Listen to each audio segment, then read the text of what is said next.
नमस्कार साथियों। ना रुकना है, ना थकना है, बस मेहनत करके लक्ष्य को पाना है। इसी उद्देश्य और मोटिवेशन के साथ हम लोग बात करने वाले हैं वायुमंडलीय दाब, एटमॉस्फेरिक प्रेशर। देखिए, जब हम वायुमंडल की संगठन और संरचना का अध्ययन करते हैं तो वायुमंडल के संगठन के अंतर्गत हम विभिन्न प्रकार की गैसें जैसे nitrogen, oxygen, organ, carbon dioxide, neon, xenon, krypton, helium, hydrogen, इनकी बात करते हैं। साथ ही हम जल वाष्प और धूल के कण या एरोसोल का भी अध्ययन करते हैं। और जब हम वायुमंडल की संरचना का अध्ययन करते हैं तो उसमें हम वायुमंडल की विभिन्न परतों का अध्ययन करते हैं, जिसमें शोभ मंडल है, समताप मंडल है, मध्य मंडल है, आयन मंडल है और बहिर्मंडल है।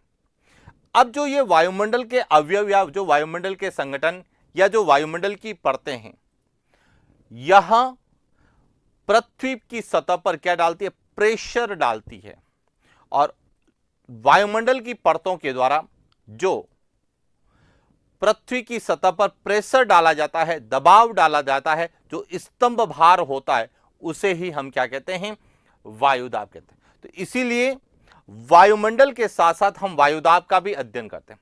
और वायुदाब में केवल हम वायुदाब का अध्ययन नहीं करते। वायुदाब के अंतर्गत जो हमें प्रश्न पूछे जाते हैं वह दो प्रकार से पूछे जाते हैं। एक तो पूछा जाता है वायुदाब का वितरण, जिसमें मुख्य रूप से वायुदाब का क्षैतिज वितरण, जिसे हम वायुदाबीय पेटियां कहते हैं। और दूसरा जो पूछा जाता है वह वैश्विक पवन तंत्र, यानी कि पवनों के बारे में पूछा जाता है। तो जब हम पवन का अध्ययन करते हैं तब भी हम वायुदाब का अध्ययन करते हैं, और जब हम वायुदाब पेटियों का अध्ययन करते हैं तब भी हम वायुदाब का अध्ययन करते हैं। तो इसीलिए वायुदाब के अंतर्गत हम वायुदाब पेटियां और वैश्विक पवन तंत्र दोनों का ही अध्ययन करेंगे। क्यों? इसके पीछे जो सबसे प्रमुख कारण है वह है कि पवनें जो होती है उनकी जो दिशा होती है वह निश्चित होती है। निश्चित का मतलब है पवनें सदैव उच्च वायुदाब से निम्न वायुदाब की ओर चलेगी। तो जब तक आपको वायुदाब के बारे में पूर्ण जानकारी नहीं होगी, वायुदाब क्या होता है, वायुदाब किससे प्रभावित होता है, विश्व में वायुदाब का वितरण किस प्रकार से, तब तक आप वैश्विक पवन तंत्र को नहीं समझ पाएंगे। क्योंकि सामान्यतः कई जगह केवल वैश्विक पवन तंत्र लिखा हुआ है तो कहीं पर वायुदाब पेटियां और पवन तंत्र लिखा हुआ है। लेकिन वायुदाब पेटियों और पवन तंत्र को समझने से पहले हमें वायुदाब एटमॉस्फेरिक प्रेशर को समझना जरूरी है। अब एटमॉस्फेरिक प्रेशर को लेके क्या पूछा जाता है? तो देखिए, सबसे पहले तो हमें यह पूछा जाता है वायुमंडलीय दाब क्या है, या वायुमंडलीय दाब किसे कहते हैं, इसका मापन कैसे होता है, इसके मापने के कौन कौन से उपकरण या यंत्रों का प्रयोग किया जाता है, इसका निर्धारण कैसे किया गया है, पृथ्वी पर सबसे ज्यादा वायुदाब कहां मिलेगा, सबसे कम वायुदाब कहां होगा, वायुदाब में किस तरह से परिवर्तन देखने को मिलता है, और वायुदाब मापी, जिसे हम बैरोमीटर के रूप में जानते हैं, बैरोमीटर के आधार पर हम आने वाली जो प्राकृतिक घटनाएं हैं उनका कैसे अनुमान लगा सकते हैं, इन सभी को लेके हमें प्रश्न पूछे जाते हैं। तो आज हम वायुमंडलीय दाब के अंतर्गत वायुमंडलीय दाब को समझने की कोशिश करेंगे, इसके कौन कौन से पैमाने हैं उनको समझने की कोशिश करेंगे, इसका निर्धारण कैसे किया गया है उसको समझने की हम कोशिश करेंगे। साथ ही वायुदाब के कारण कौन कौन सी प्राकृतिक घटनाओं का अनुमान लगाया जा सकता है, या वायुदाब किस तरह से आने वाली प्राकृतिक जो आपदाएं हैं उनका संकेत कैसे बता सकता है, वायुमंडलीय या जलवायु दशाओं का निर्धारण हम वायुदाब से कैसे कर सकते हैं, इन सभी बिंदुओं पर हम विस्तार से बात करने वाले और विस्तार से बात करेंगे। साथ ही हमें प्रश्न कैसे पूछे जाएंगे उन पर भी चर्चा करेंगे। तो शुरुआत करते हैं सबसे पहले वायुमंडलीय दाब, या जिसे हम वायुदाब के रूप में, एटमॉस्फेरिक प्रेशर के रूप में जानते हैं।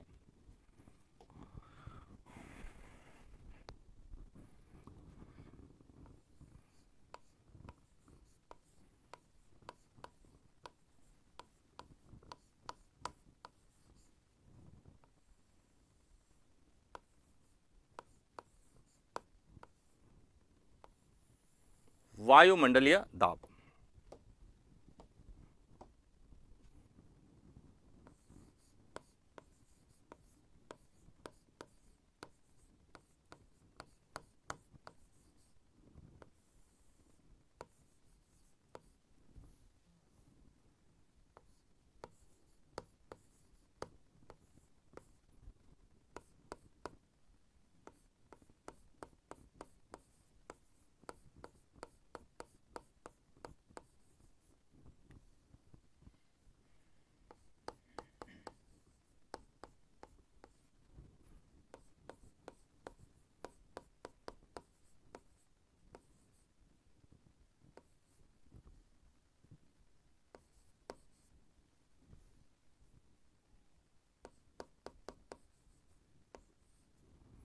Atmospheric pressure. अब एटमॉस्फेरिक प्रेशर या वायुमंडलीय दाब क्या होता है, सबसे पहले इसे समझना। और जिसने वायुमंडलीय दाब या एटमॉस्फेरिक प्रेशर को अच्छे से समझ लिया है, उसको यह क्लियर हो जाएगा कि वायु दाब या वायुमंडलीय दाब को लेकर क्या प्रश्न हमें डायरेक्ट पूछे जा सकते हैं। अब समझना सबसे पहले कि वायुमंडल की परतों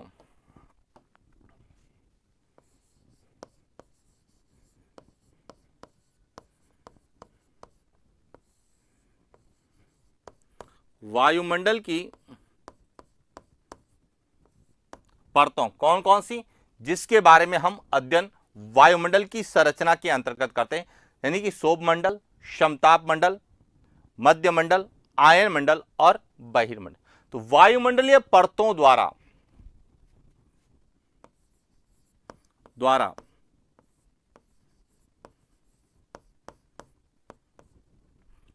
पृथ्वी की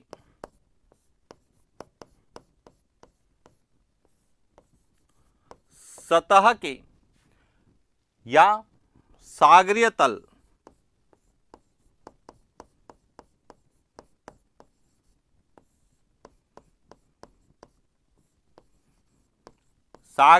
के प्रति इकाई क्षेत्रफल पर प्रति इकाई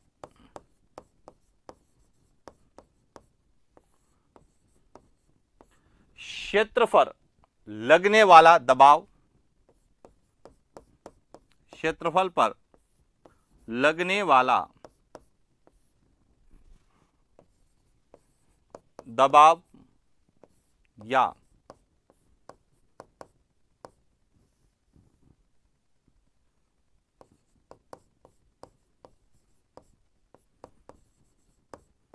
स्तंभ का भार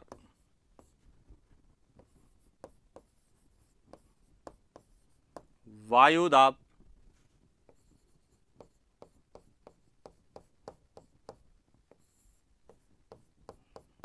कहलाता है। यानी कि यदि हम स्ट्रक्चर में देखें तो यह जो है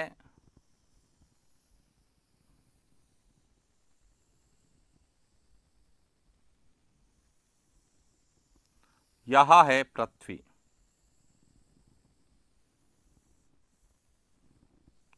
और पृथ्वी के चारों ओर जो एक वायु की परत या वायु का जो आवरण पाया जाता है, इसे हम क्या कहते हैं, वायुमंडल, जिसमें अलग अलग क्या है, परतें हैं।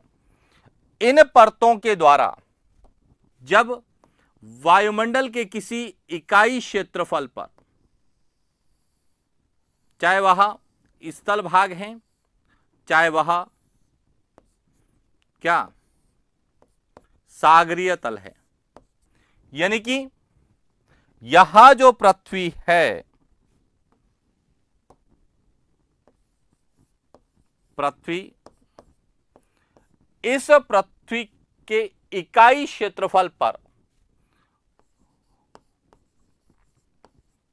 वायुमंडलीय परतें या वायुमंडल के जो अवयव है उसके द्वारा जो प्रेशर डाला जाता है, जो दबाव डाला जाता है, या कहें ऊर्ध्वाधर जो भार आता है, उसे ही हम क्या कहते हैं, वायुमंडलीय दाब या वायु दाब कहते हैं। यानी कि वायुमंडल के कारण जो पृथ्वी की सतह पर जो भी प्रेशर या भार होगा वह क्या कहलाएगा, वायुदाब कहलाएगा। क्लियर। अब सबसे पहला प्रश्न आता है कि वायुदाब के बारे में सबसे पहले जानकारी किसने दी? तो वायुदाब के बारे में सबसे पहले जानकारी दी थी ग्यूरिक ने दी। किसने दी? ग्यूरिक ने। वायुदाब के बारे में सर्वप्रथम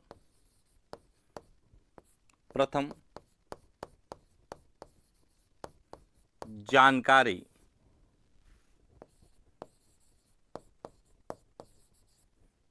ग्यूरिक द्वारा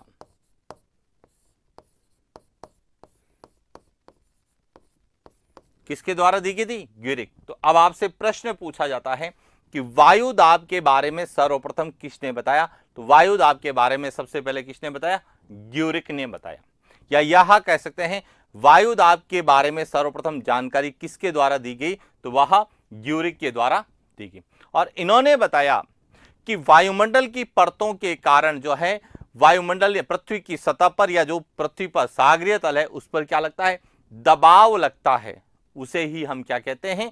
वायुदाब, एटमॉस्फेरिक प्रेशर कहते हैं। क्लियर हो गया? अब दूसरी और सबसे इंपॉर्टेंट बात आती है कि यह जो वायुदाब है इसकी गणना कब की गई, किसके द्वारा की गई, किस आधार पर की गई? तो देखिए इसके लिए हमें कुछ पॉइंट्स को समझना है कि वायुदाब जो है इसका मापन 2 इकाई में किया जाता है, लेकिन जब हम ज्योग्राफी की बात करते हैं तो भूगोल में वायुदाब के मापन की इकाई क्या है? मिलीबार है। तो यह भी हमें क्लियर होना चाहिए कि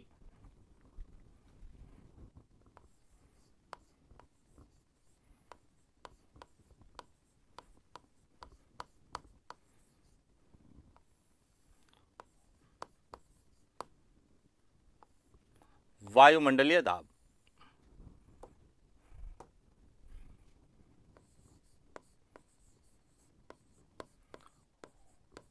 वायुमंडलीय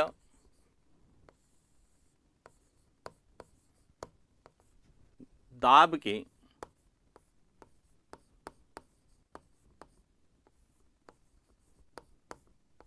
मापन की इकाई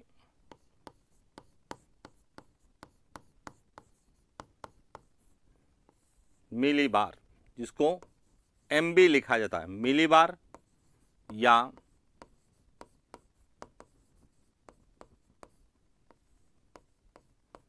पास्कल है। तो पास्कल जिसको हम भौतिक भूगोल जो है विज्ञान में पढ़ते हैं, दाब, प्रेशर की इकाई क्या है? प्रेशर। दाब को किस में मापा जाता है? पास्कल में। तो वायुमंडलीय दाब को भी पास्कल में मापा जाता है, लेकिन भूगोल के अंतर्गत जब हम बात करते हैं तो वायुमंडलीय मापन की इकाई जो सर्वाधिक प्रचलित है वह कौन सी है? मिलीबार है। तो इसीलिए हमें जितने भी प्रश्न हम पढ़ते हैं वह मिलीबार के अनुसार पढ़ते हैं। और जब हम वायुमंडल की संरचना का अध्ययन करते हैं तो हम पढ़ते हैं कि जैसे जैसे ऊंचाई पे जाते हैं, यानी कि धरातल से वायुमंडल में ऊंचाई पे जाते हैं तो वायुदाब में क्या आती है? कमी आती है। तो जब हम क्षोभ मंडल की ऊपरी सीमा, जिसे हम क्षोभ सीमा कहते हैं, तो वहां पर जब हम वायुमंडलीय दाब का अध्ययन करते हैं तो जो ध्रुवीय प्रदेश है उनके ऊपर क्षोभ सीमा पर वायुदाब कितना होता है? 250 मिलीबार होता है। जबकि भूमध्य रेखीय क्षेत्र के ऊपर क्षोभ सीमा पर वायुदाब कितना होता है? 100 मिलीबार होता है। इसी प्रकार जैसे जैसे हम ऊपर जाते हैं समताप मंडल में और समताप सीमा पर हम जाते हैं तो वहां पर वायुदाब 1 मिलीबार होता है, और मध्य सीमा पर जाते हैं तो वहां पर वायुदाब 0.01 मिलीबार होता है। तो इसका मतलब है मिलीबार जो शब्द है यह किसके लिए प्रयुक्त होता है? तो भूगोल में वायुदाब या वायुमंडलीय दाब के मापन की इकाई के रूप में होता है, लेकिन कई जगह हमें पास्कल के रूप में भी पूछ लिया जाता है कि वायुदाब मापने की इकाई क्या है। तो हम रट के जाते हैं मिलीबार, लेकिन मिलीबार की जगह वह क्या यूज करता है? पास्कल। और इसीलिए हम दोनों के संदर्भ में बात करेंगे। यदि मिलीबार है तो मिलीबार सही होगा, मिलीबार नहीं है तो कौन सा होगा? पास्कल सही होगा। और जब दोनों ही दे दिए जाएं और वायुमंडलीय दाब के रूप में पूछा जाए तो मिलीबार ज्यादा सही होगा क्योंकि वह सर्वाधिक प्रचलित है। पॉइंट क्लियर हो गया। अब बात आता है, हम कहते हैं कि वायुदाब को मापने की इकाई मिलीबार है। जैसे हम लंबाई को मीटर में, किलोमीटर में मापते हैं, भार को हम ग्राम, किलोग्राम में मापते हैं, उसी प्रकार वायुमंडलीय दाब को मापने की इकाई क्लियर होगी, मिलीबार या पास्कल। अब आता है कि वायुमंडलीय मापने की इकाई का प्रयोग यंत्रों के रूप में किया जाता है, यानी कि वायुमंडल या दाब को मापने के यंत्र बनाए गए जिन्हें कहा जाता है वायु दाब मापी। तो देखिए, सबसे पहले 1683 ईस्वी में टोरिसोल नामक एक वैज्ञानिक हुए, उन्होंने सबसे पहले वायु दाब मापी का क्या किया था, निर्माण किया था। तो ये ध्यान रखना, सर्वप्रथम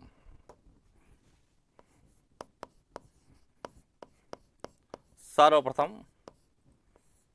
1643 ईस्वी में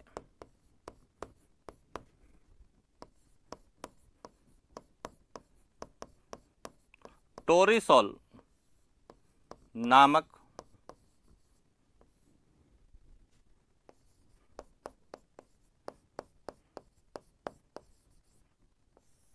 वैज्ञानिक ने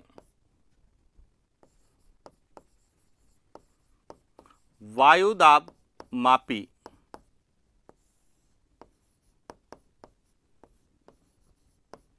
यंत्र का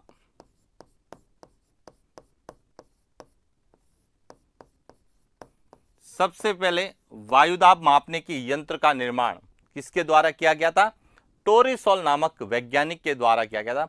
और यह कब बनाया गया, 1643 ईस्वी में इसका निर्माण किया गया।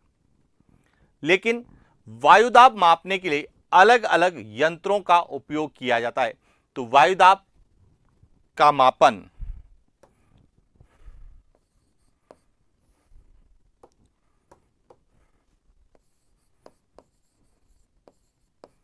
वायुदाब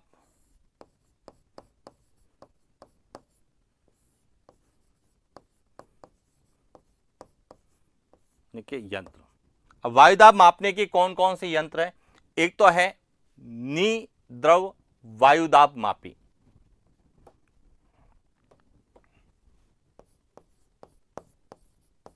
निद्रव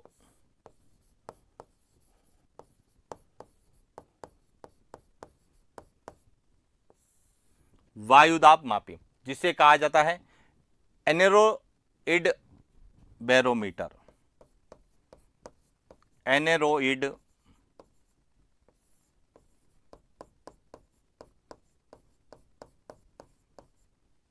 बैरोमीटर। दूसरी है वह है पारद वायुदाब मापी,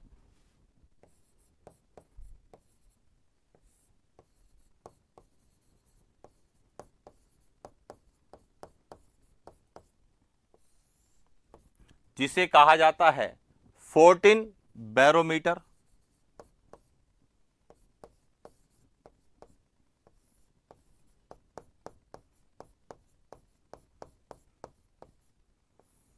और तीसरा जो है वह है वायुदाब लेखी,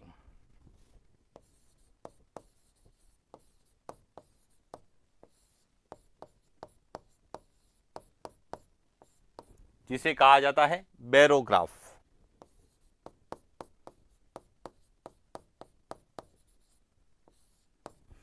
इनके माध्यम से जो है वायुदाब मापा जाता है। तो इसीलिए हमें डायरेक्ट पूछा जाता है निम्नलिखित में से वायुदाब मापन का यंत्र है, तो सामान्यतः हम कहते हैं बैरोमीटर, वायुदाब मापी। लेकिन वायुदाब मापी भी दो प्रकार की होती है, एक होती है निद्रव यानी कि बिना पानी के, और एक होती है पारद यानी कि पारेस की, जिसे हम 14 बैरोमीटर भी कहते हैं। और जो निद्रव है उसे एनेरोइड बैरोमीटर के नाम से हम लोग जानते हैं। सामान्यतः हमें जब पूछा जाता है तो वायुदाब मापने के यंत्र को हम क्या कहते हैं, बैरोमीटर कहते हैं। अब यह निद्रव भी होती है और पारद भी होती है, जिन्हें अलग अलग नाम से जानते हैं। जो निद्रव वायुदाब मापी है उसे एनेरोइड कहा जाता है, और जो पारद है उसे 14 बैरोमीटर के नाम से जानते हैं। और एक है वायुदाब लेखी, जिसे हम बैरोग्राफ के रूप में जानते हैं। इनका प्रयोग हम जो है किसमें, वायुदाब मापन में करते हैं। और सामान्यतः हम सबसे ज्यादा वायुदाब मापन में जो प्रयोग करते हैं वह केवल हम बैरोमीटर के रूप में करते हैं, जो मुख्य रूप से पारद की बनी हुई होती है, जिसे पारद वायुदाब मापी या 14 बैरोमीटर के रूप में जानते हैं। क्लियर हो गया। अब इनके माध्यम से वायुदाब का मापन कैसे किया जाता है, तो हम कहते हैं कि वायुमंडलीय दाब क्या होता है कि वायुमंडलीय जो भार है वह प्रति इकाई क्षेत्रफल पर कितना लगता है। तो देखिए, पृथ्वी की जो सतह है, पृथ्वी की सतह के इकाई क्षेत्रफल पर ऊर्ध्वाधर वायु द्वारा जो डाला गया औसत भार होता है वह कितना माना गया है, 1034 ग्राम प्रति सेंटीमीटर। देखिए, समझना किस तरह से आंकड़ों के संदर्भ में हमें जो है वायुदाब को पूछा जाता है।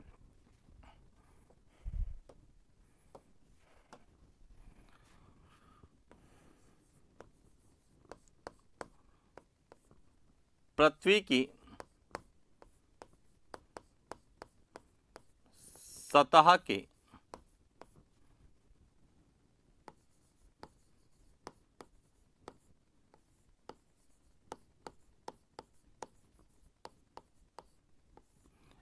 इकाई क्षेत्रफल, पृथ्वी की सतह के इकाई क्षेत्रफल पर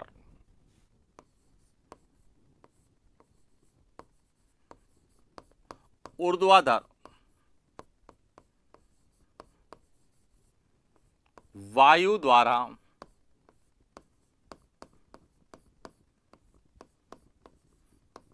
डाला गया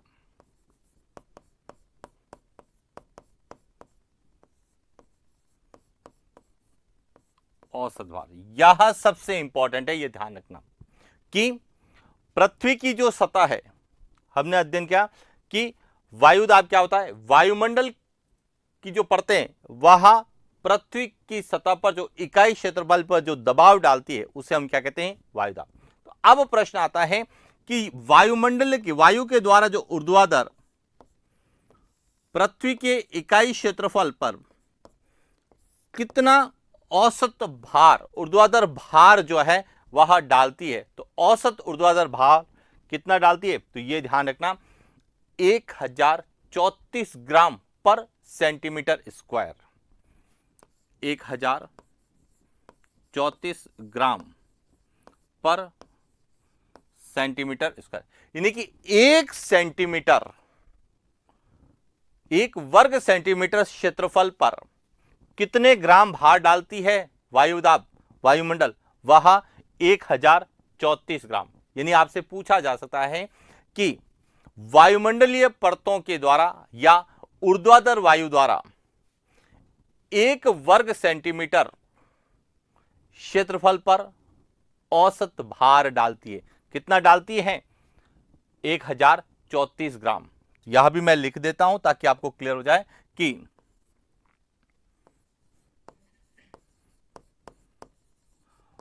ऊर्ध्वाधर वायु द्वारा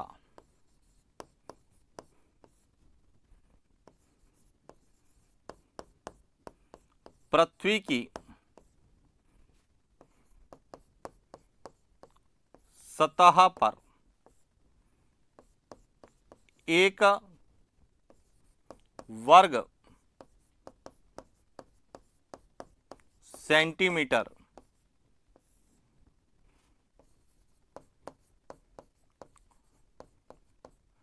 क्षेत्रफल में डाला गया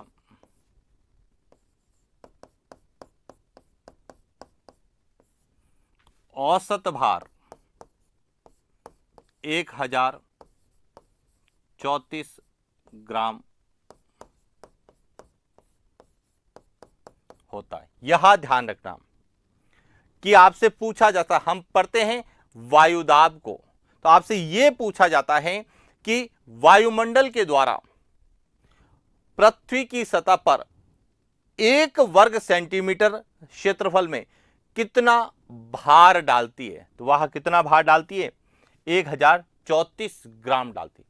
अब यह किलोग्राम में भी पूछा जा सकता है। यदि आपसे किलोग्राम में पूछा जाएगा तो ध्यान रखना यही भार 1.3 किलोग्राम पर सेंटीमीटर स्क्वायर होगा। पॉइंट क्लियर हो गया। और इसे पौंड में भी पूछा जाता है तो हम लिख सकते हैं कितना होगा, 14.7 पौंड, 14.7 पौंड पर इंच स्क्वायर। एक वर्ग इंच क्षेत्रफल पर कितना भार आएगा, तो 14.7 पौंड।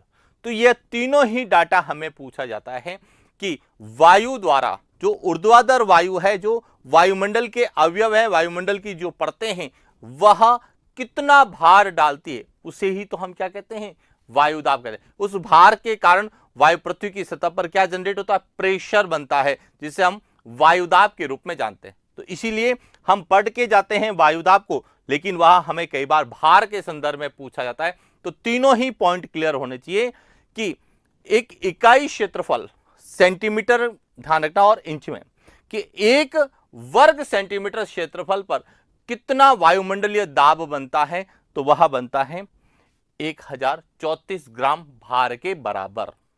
तो पॉइंट क्लियर हो चुका होगा। किलोग्राम में पूछा जाए तो 1.034 किलोग्राम पर सेंटीमीटर स्क्वायर, और यदि पौंड में पूछा जाए तो 14.7 पौंड पर इंच स्क्वायर, यानी पर वर्ग इंच के बराबर होता है। क्लियर है। तो यह तीनों ही आंकड़े आपको एग्जाम पॉइंट ऑफ व्यू से याद रखना है। और यदि आपको सबसे ज्यादा जो प्रश्न पूछा जाता है वह यह पूछा जाता है कि वायुमंडल के द्वारा या ऊर्ध्वाधर वायु द्वारा पृथ्वी की सतह के एक वर्ग सेंटीमीटर पर कितना भार डालती है, तो वह 1034 ग्राम पर सेंटीमीटर स्क्वायर डालती है, जो एग्जैक्ट डाटा हमसे पूछा जाता है। क्लियर हो गया। अब प्रश्न आता है कि पृथ्वी की सतह पर इकाई क्षेत्रफल पर जब ऊर्ध्वाधर वायु द्वारा डाले गए भार की तुलना हम पारे के वाष्प के भार से करते हैं, तो आदर्श स्थिति में हमें क्या मिलता है, आदर्श स्थिति में हमें जो है पृथ्वी पर सर्वाधिक वायुदाब कहां पाया जाता है, यह हमें मिलता है। अब इसे समझना है, देखिए कैसे।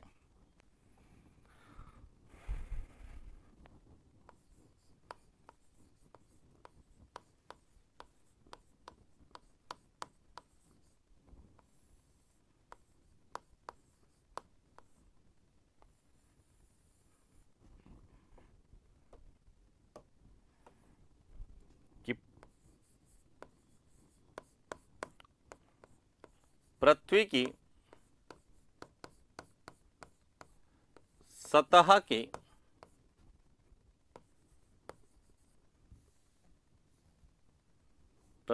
सतह के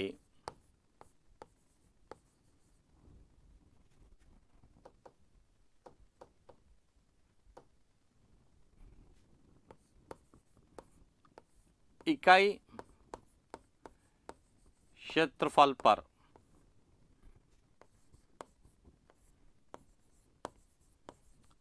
ऊर्ध्वाधर वायु द्वारा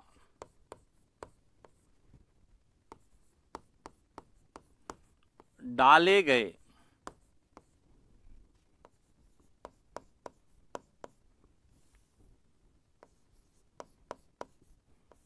भार की तुलना पारे के वाष्प के भार से की जाए, पारे के वाष्प के भार से करने पर, क्योंकि हम पारद वायुदाब मापी का प्रयोग करते हैं, तो जो पृथ्वी की सतह के इकाई क्षेत्रफल पर जो वायु के द्वारा जो प्रेशर डाला जाता है, जो ऊर्ध्वाधर वायु का जो औसत भार होता है, उसकी तुलना हम किसके साथ करें, यदि पारे के वाष्प के भार से करें तो हमें किस तरह से एग्जाम में पूछा जाता है। तो अब यहां पे समझना कि 1 इंच पारे के वाष्प के भार जो होता है वह 34 मिलीबार वायुदाब के बराबर होता है। किसके बराबर होता है? 34 मिलीबार वायुदाब के बराबर होता है। एक तो ये ध्यान रखना। दूसरा ध्यान रखना, समुद्र तल का जो औसत वायुदाब होता है वह कितना होता है? 1013.25 मिलीबार। वह किसके बराबर होता है? पारे के वाष्प के भार की ऊंचाई कितनी? 76 सेंटीमीटर के बराबर होता है। ये कुछ डाटा है, एग्जैक्ट गणितीय गणनाओं के द्वारा बनाए गए, तो ये डाटा हमें केवल पता होना चाहिए। कैसे समझना?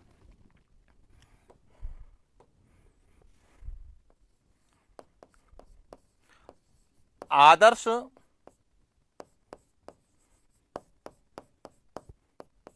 स्थिति में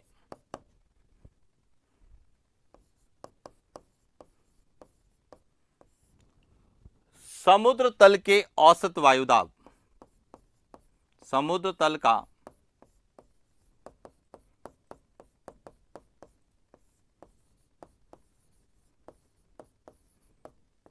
औसत वायुदाब कितना होता है? 1013.25 मिलीबार। आदर्श स्थिति में समुद्र तल का औसत वायुदाब किसके बराबर होता है? 76 सेंटीमीटर, 760 मिलीमीटर या फिर 29.92 इंच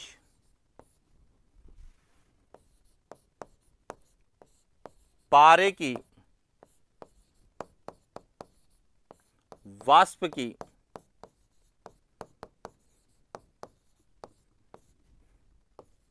ऊंचाई के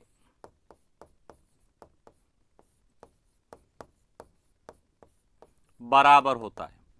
और यही आपको पूछा जाता है कि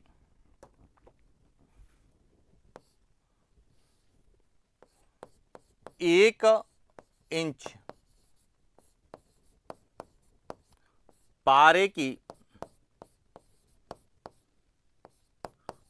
वाष्प की ऊंचाई कितने? 34 मिलीबार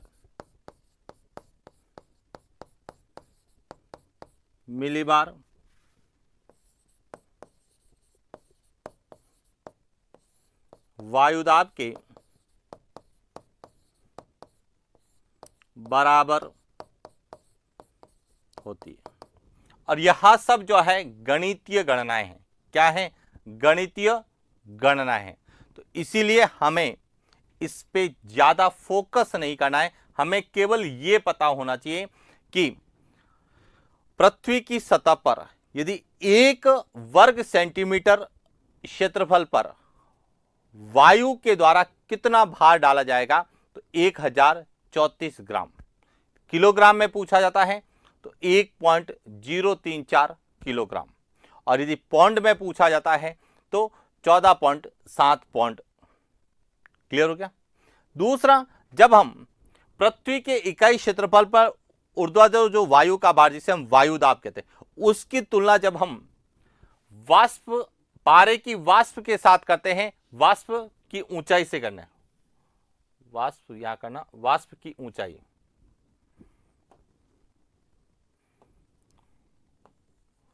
वाष्प की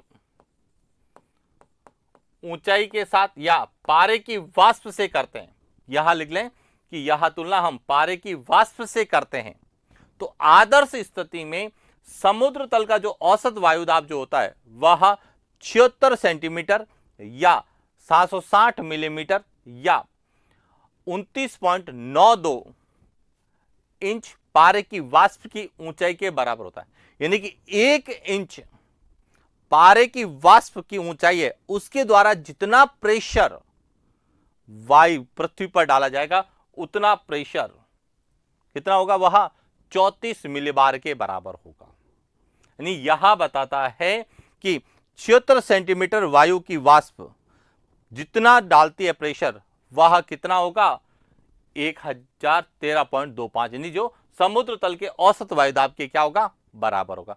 हालांकि ऐसे प्रश्न हमें ज्योग्राफी में पूछने की संभावना कम होती है। यह जब हम भूगर्भ विज्ञान का अध्ययन करते हैं या पर्टिकुलर जो है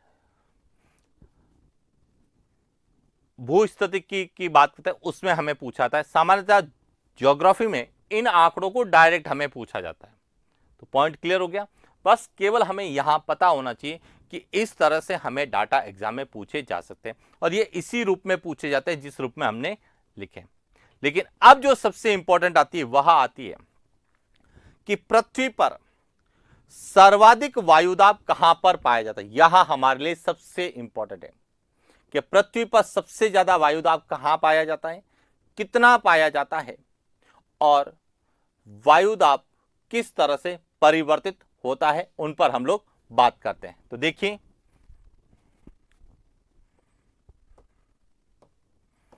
कि पृथ्वी की सतह पर सर्वाधिक वायुदाब जो है वह समुद्र तल पर पाया जाता है। कहां पे पाया जाता है? समुद्र तल पर।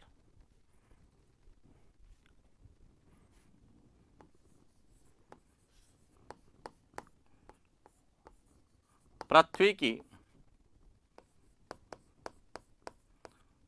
सतह पर सर्वाधिक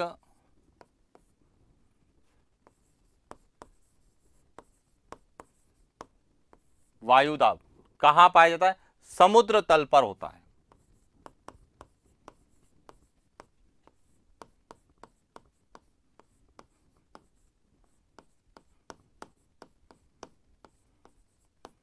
कहां होगा? समुद्र तल पर। अब क्यों होता है इसका सीधा सा ध्यान रखना। अब इसको रटने की आवश्यकता नहीं है, केवल समझना है। कैसे कि वायुमंडल में बात करें तो वायुमंडल यानी धरातल के निकट सबसे ज्यादा जो है क्या पाई जाती है? जल वाष्प और भारी गैसें। और जहां पे जल वाष्प की मात्रा ज्यादा होगी वहां पर वायुदाब ज्यादा होगा। और जल वाष्प कहां ज्यादा होगा? जहां पे जल की मात्रा ज्यादा होगी। तो अब पृथ्वी पर बात करें तो जल की मात्रा ज्यादा कहां है? समुद्र तल पर। और समुद्र तल पर जल अधिक है तो इसके कारण वहां पर जो है वायुदाब भी क्या होगा? ज्यादा होगा। यह ध्यान रखना, पृथ्वी पे सर्वाधिक जो है वायुदाब कहां मिलेगा? समुद्र तल पर। और समुद्र तल पर औसत वायुदाब कितना होता है? वह होता है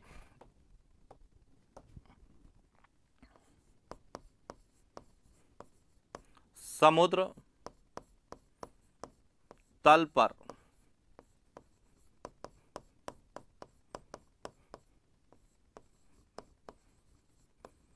औसत वायुदाब कितना होता है?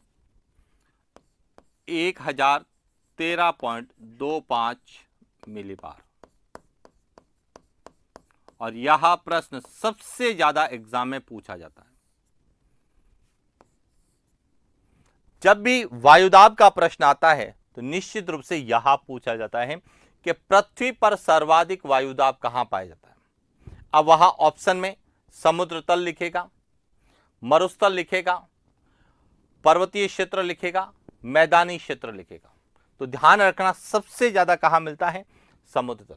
और समुद्र तल पे सबसे ज्यादा मिलता है तो कितना वायुदाब होता है? तो औसत वायुदाब कितना होता है? 1013.25 मिलीबार होता है।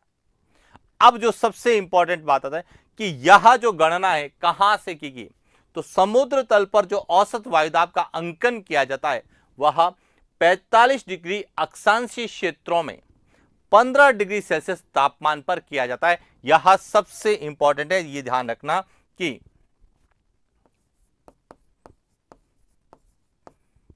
समुद्र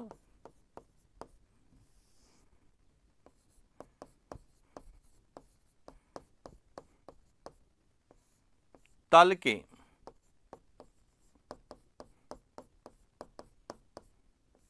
औसत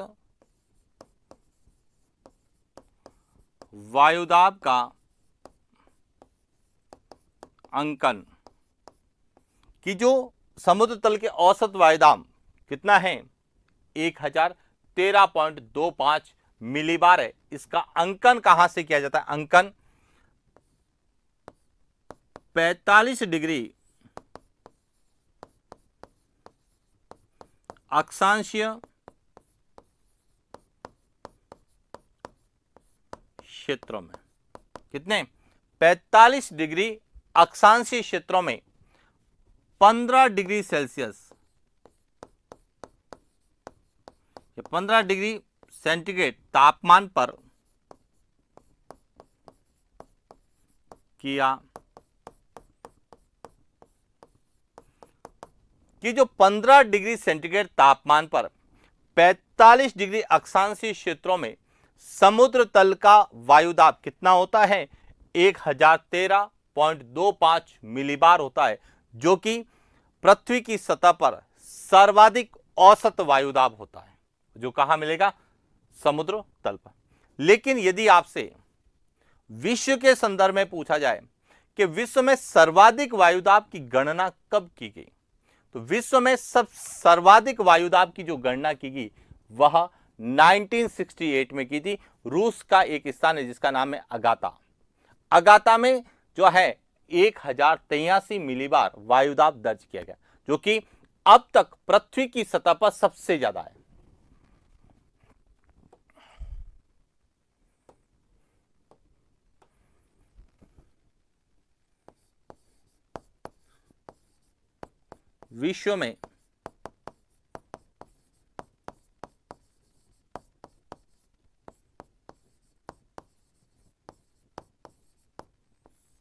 विश्व में सर्वाधिक वायुदाब कितना दर्ज किया गया, 1083 MB।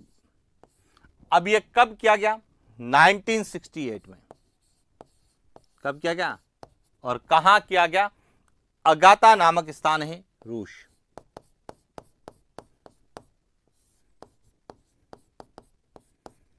रूस में किया गया। लेकिन यही पूछा जाता है विश्व में न्यूनतम वायुदाब कब दर्ज किया गया।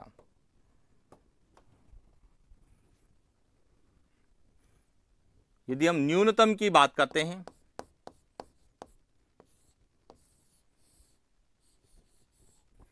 तो यहां दर्ज किया था कितना, 870 MB।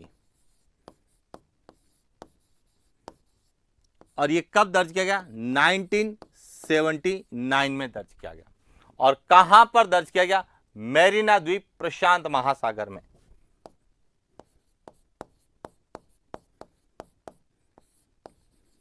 मैरिना द्वीप जो कि प्रशांत महासागर में स्थित है, वहां पे सबसे कम जो है न्यूनतम वायुदाब दर्ज किया गया। क्लियर हो गया। तो अब तीनों ही पॉइंट आपको क्लियर हो गए होंगे। यदि आपसे पूछा जाए कि पृथ्वी की सतह पर सर्वाधिक वायुदाब या समुद्र तल पर वायुदाब कितना होता है, तो 1013.25 मिलीबार होता है। लेकिन यदि आपसे पूछा जाए विश्व में सर्वाधिक वायुदाब कितना दर्ज किया गया, तो 1968 में 1083 MB अब तक का सर्वाधिक दर्ज किया गया।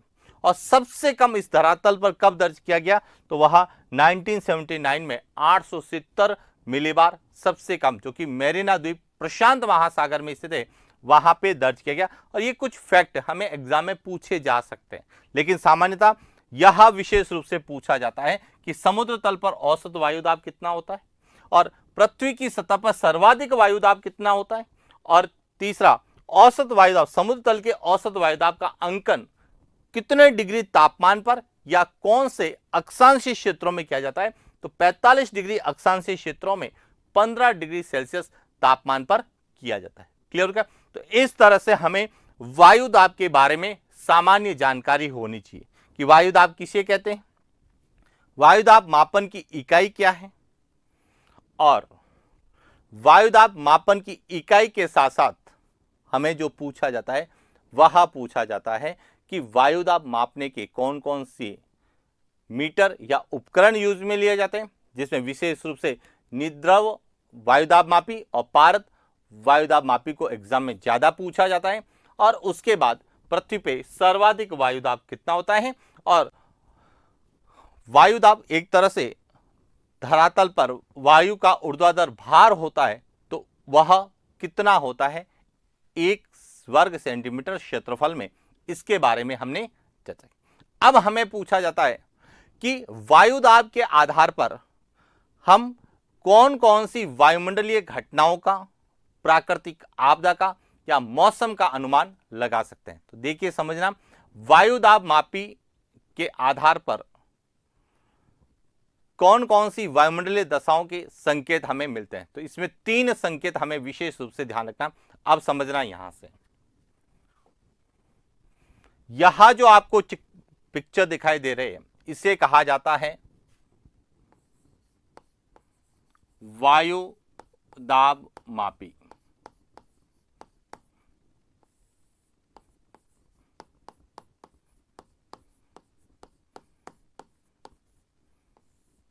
बैरोमीटर कहते हैं। Point clear.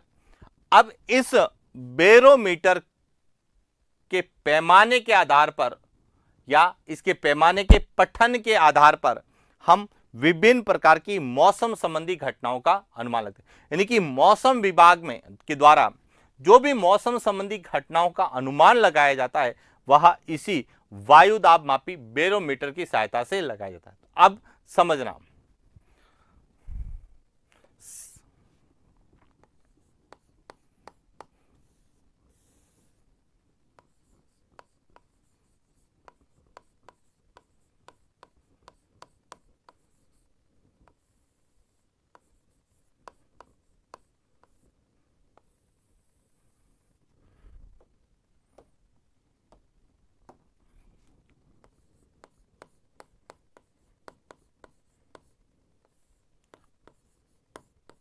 मौसम विभाग द्वारा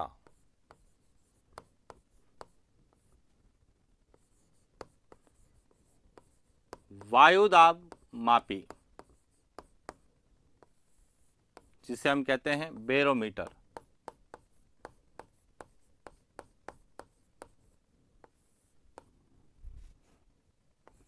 के पैमाने के आधार पर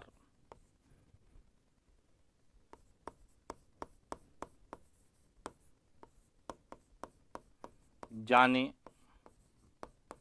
वाले अनुमान।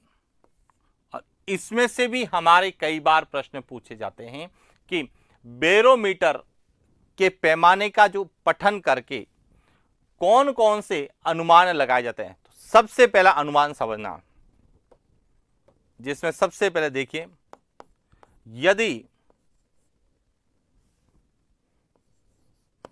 यदि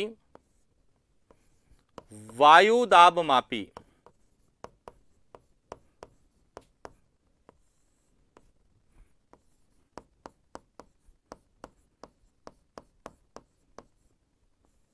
बैरोमीटर के पैमाने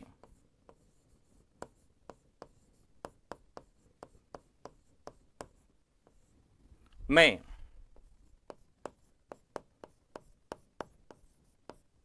तीव्र गिरावट होती है, कि यदि यह जो बैरोमीटर है और इसका पैमाने में यदि तीव्र क्या होती है, गिरावट,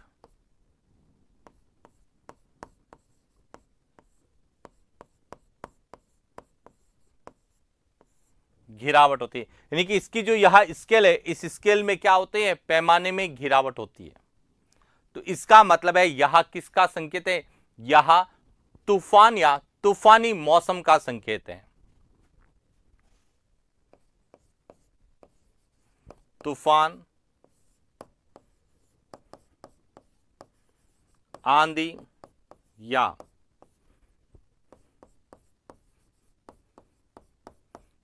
तूफानी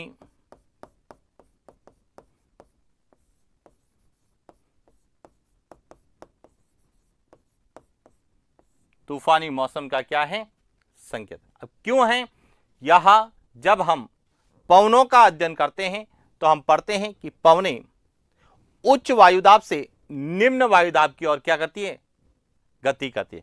तो अब देखिए समझना यहां से कि यदि यहां एक बैरोमीटर है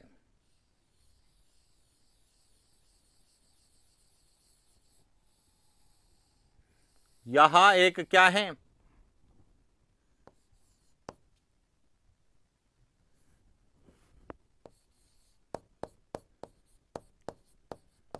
बैरोमीटर है। और यदि इसके पैमाने में,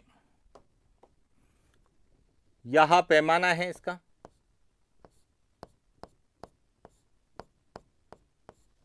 यहां 0, 1, 2, 3। अब इसको समझ, यदि इसके पैमाने में क्या हो रही है, गिरावट, तो इसका मतलब है इस क्षेत्र पर वायुदाब क्या होगा, निम्न। और जब वायुदाब निम्न होगा और तीव्र गिरावट, ये क्या लिखा हो, तीव्र, जितनी तेजी से पैमाने में गिरावट होगी,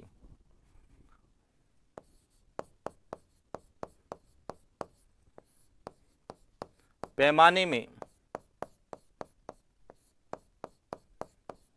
तीव्र गिरावट होगी, उतनी तेजी से जहां पर उच्च वायुदाब है वहां से पवने जो है कहां, इस निम्न वायुदाब की ओर आएगी, यानी कि उच्च वायुदाब से।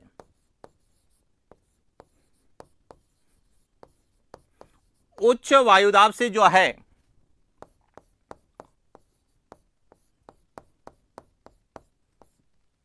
तीव्र गति से जो है पवने निम्न वायुदाब की ओर आएगी, और तीव्र गति से आने वाली पवने अपने साथ जो है आसपास की धूल भी लेके आएगी, जो कि आंधी और तूफान के रूप में या तूफानी मौसम का क्या देगी, संकेत देगी।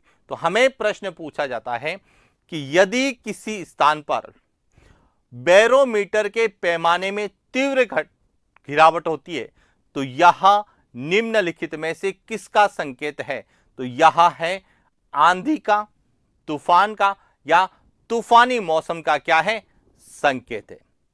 क्योंकि जब हम पवनों के बारे में अध्ययन करते हैं तो पवनें सदैव उच्च वायुदाब से निम्न वायुदाब की ओर क्या करती है, और जहां पे निम्न वायुदाब होगा और जितनी तेजी से निम्न वायुदाब होगा उतनी तेजी से पवनें उच्च वायुदाब से आएगी। और यहां पर हम कह रहे हैं कि वायुदाब में जो है तीव्र गिरावट हो रही है तो पवनों की गति क्या होगी, तीव्र गति होगी, और वह आंधी और तूफान के रूप में होगी। तो इसीलिए हम कहते हैं कि वायुदाब मापी के पैमाने में तीव्र गिरावट किसका संकेत है, यह तूफानी मौसम का, आंधी या तूफान का संकेत है। तो पहला संकेत क्लियर हो गया। इसके बाद दूसरा देखिए समझना,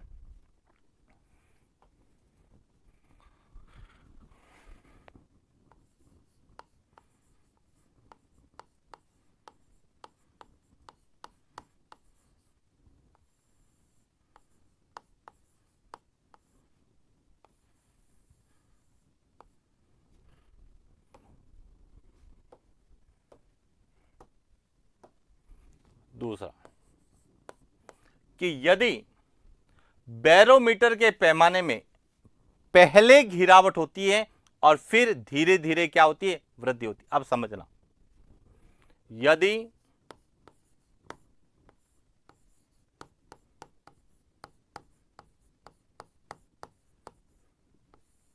बैरोमीटर के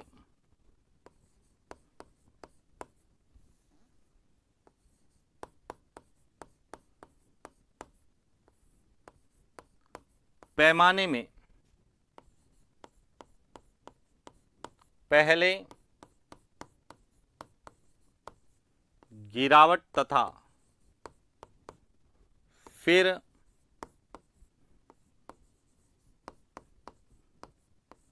धीरे धीरे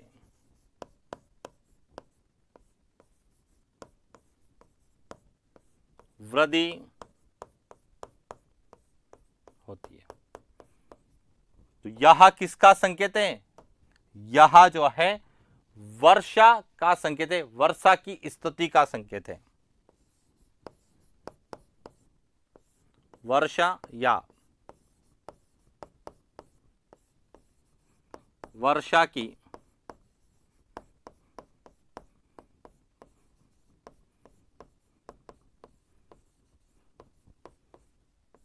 स्थिति का क्या है, संकेत। अब कैसे समझना, यहां से जैसे यहां कोई एक किसी स्थान पर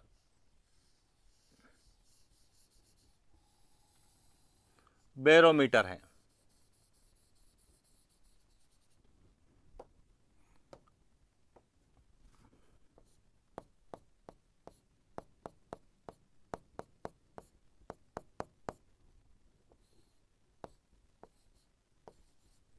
चार। अब पहले समझना कि बैरोमीटर के पैमाने में पहले गिरावट, इसका मतलब है पहले जो है बैरोमीटर का पैमाना क्या होता है, नीचे। इसका मतलब पहले यहां पर क्या होगा,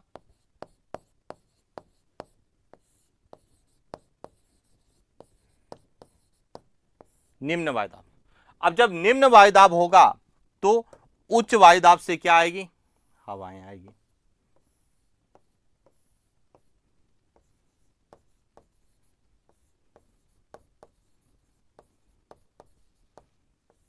उच्च वायुदाब से क्या आएगी, पवनें आएगी। और जब यहां पर पवनें आएगी तो इसका मतलब है कि पवनों के कारण यहां पर क्या हो गया, उच्च वायुदाब। और इन पवनों में क्या होगी, आर्द्रता। और जब आर्द्रता होगी तो यहां पर जब उच्च वायुदाब होगा तो धीरे धीरे यह पैमाना जो है वापस क्या होगा, ऊपर की ओर बढ़ेगा। और जब धीरे धीरे ऊपर की ओर जाएगा तो या तो वहां पर वर्षा होने की स्थिति है या फिर वहां पे वर्षा हो चुकी है।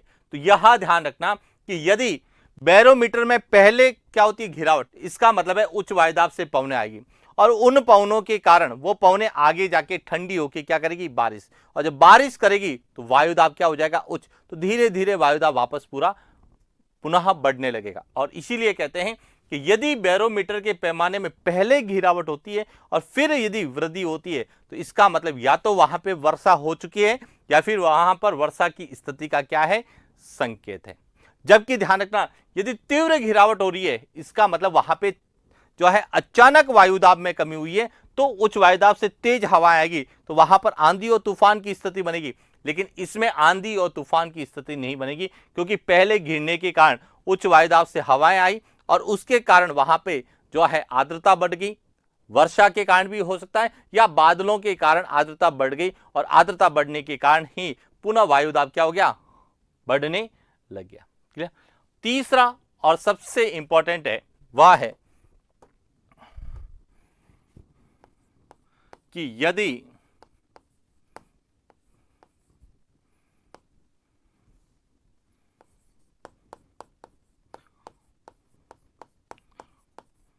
बैरोमीटर के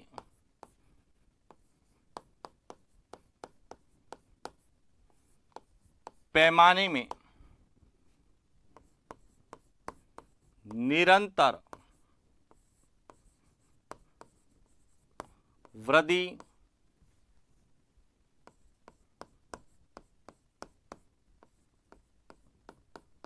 होती है, कि यदि बैरोमीटर के पैमाने में निरंतर वृद्धि होती है या लगातार वृद्धि होती है तो यह किसका संकेत है, यह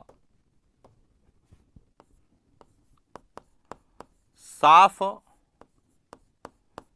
मौसम या प्रति चक्रवात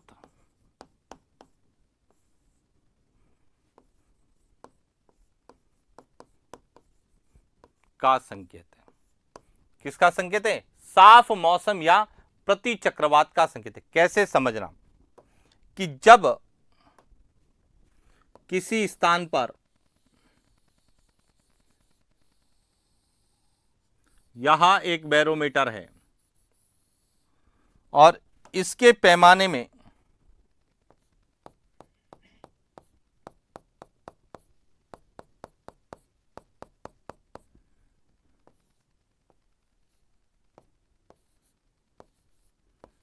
यहां बैरोमीटर और इसके पैमाने में निरंतर क्या हो रही है, वृद्धि हो रही है। निरंतर वृद्धि का मतलब है यहां पर क्या है,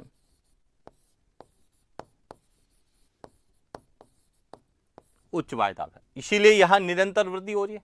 और निरंतर जब वृद्धि हो रही है इसका मतलब वहां वायुदाब बढ़ रहा है और वायुदाब बढ़ रहा है इसका मतलब उच्च वायुदाब क्षेत्र है। तो उच्च वायुदाब क्षेत्र है इसका मतलब या तो वहां पे मौसम क्या है, एकदम साफ है, या फिर वहां से पवने जो है क्या है, निम्न वायुदाब की ओर जाएगी, और जब पवनें उच्च वायुदाब से निम्न वायुदाब की ओर जाती है तो उस स्थिति में वहां पर जो है प्रति चक्रवात की स्थिति बनती है। इसीलिए ध्यान रखना कि यदि बैरोमीटर के पैमाने में निरंतर वृद्धि होती है तो वह किसका प्रतीक है? प्रति चक्रवात का। और जब हम वायु परिसंचरण पढ़ते हैं तो हम चक्रवात प्रति चक्रवात का विस्तार से अध्ययन करते हैं कि चक्रवात क्या होते हैं, प्रति चक्रवात क्या होते हैं। चक्रवात में निम्न वायुदाब केंद्र कहां होता है, जबकि प्रति चक्रवात में निम्न वायुदाब केंद्र का निर्माण नहीं होता, उच्च वायुदाब केंद्र होता है। तो इस तरह से हम जब चक्रवात और प्रति चक्रवात का अध्ययन करते हैं तो उसमें हम यहां कहां पर आएंगे, उनके क्या कारण है, सबका अध्ययन करते हैं। लेकिन जब हमें वायुमंडलीय दाब के संदर्भ में पूछा जाता है तो हमें पूछा जाता है निम्नलिखित में से कौन सी स्थिति चक्रवात का संकेत है, या निम्नलिखित में से बैरोमीटर में कौन सा पैमाना या कौन सी पठन, कौन सी रीडिंग साफ मौसम का संकेत है, या वर्षा का संकेत है, या फिर तूफान का संकेत है। अब तूफान के साथ वह चक्रवात भी लिख सकता है, तो चक्रवात का भी संकेत यही है। तो इस तरह से हमें जो है वायुदाब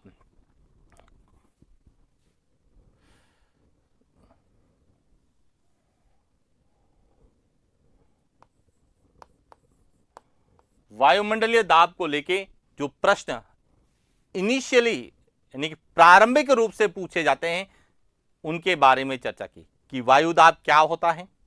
वायुदाब की सबसे पहले व्याख्या या वायुदाब के बारे में सबसे पहले किसने बताया?